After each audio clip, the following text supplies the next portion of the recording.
आगे स्टार्ट करते हैं. The funny things about swimming under water.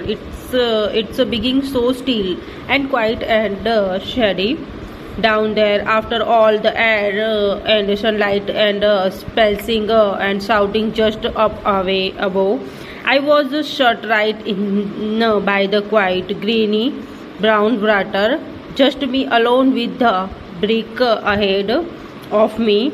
Both of us making towards the bottom. The ponds are deep, but I knew they weren't too deep, and of course, I know, I inog in my lung from the breath I did taken, and I knew all that down we went, and the lemonade look quite went from the water, and it become just a dark blackish brown, and you wonder you could see anything at all, especially at the bite of white funnel seemed to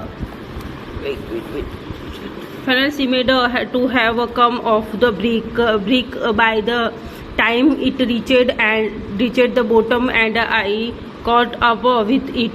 The brick looked different down there anyway, and it had already settled right into the mud.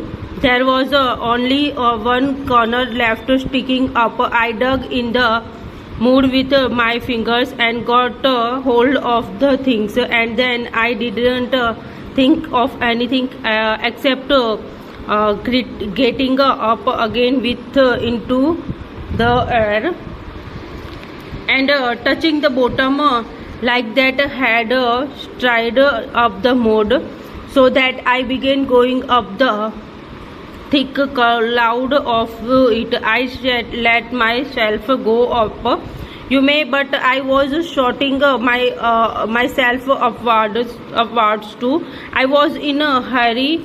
The funny thing was I only began to be afraid when I was going back. I suddenly thought perhaps I swam underwater much too far. Perhaps come up at far end of the ponds among all the fishermen and foul their lines, and perhaps get a fish hook caught in the flesh of my cheek. And all the time I was going up quite quickly, and the water was changing from brown black to green brown, and then to bright lemon.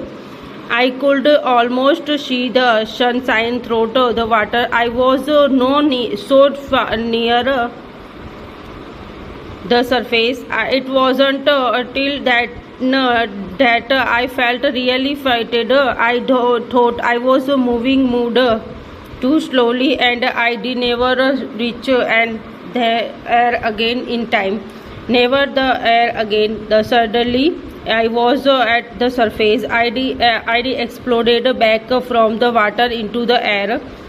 For a while I couldn't think of anything. I couldn't do anything except let out the old breath I'd been holding, and take a couple of fresh quick ones and thread water and hang on to the dead brick. Pond water was trickling down inside my nose and into my mouth, which I had, but there was air on all round and above for me to breathe to live. And यहाँ पे and then noticed they were shouting from the bank. There were cheering and shouting, and the instructions was hailing with his hand around his mouth and blowing me to me. What on earth have you got there, Shashuksha? So then I turned myself properly round. I'd come up almost facing the fisherman at the other end of the pond, but otherwise only a few feet from where I'd gone down. So that was all right. I turned round and streamed to the bank, and they hauled me out and gave me my glasses to have a good look at what I did boat up from the bottom, because it wasn't a brick. It was just about the size and shape of one, but it was a old tin box with no paint left on it, and all brown black smile from the bottom of the pond. It was a heavy brick, because it was full of mud. Don't get excited as we did. There was nothing there but mud. We started all the mud through our fingers, but there wasn't anything else there. No, even a bit of old sandwich or the remains of bait. I thought there might have been, because the tin could have belonged to one of the old chaps that have always fished at the other end of the ponds. They often bring their dinners with them in bags or tons, and they have tins for bite too. It could have been dropped into the water at their end of the ponds and got moved to our end with the movement of water. Otherwise, don't know how that tin box can have got there. Anyway, it must have been there for years and years by the look of it. When you think it might have stayed there for years and years longer, perhaps stayed stuck underwater forever. I will clean the tin up and I keep it on the mantel pieces at home with my coin collection.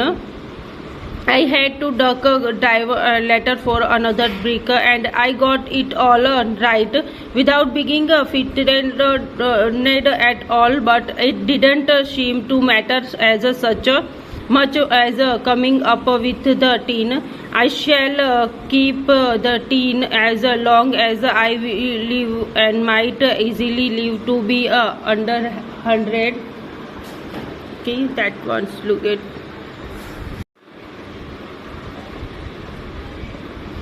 ये story जिन्होंने लिखी है उनका नाम है N Philippa पेरहस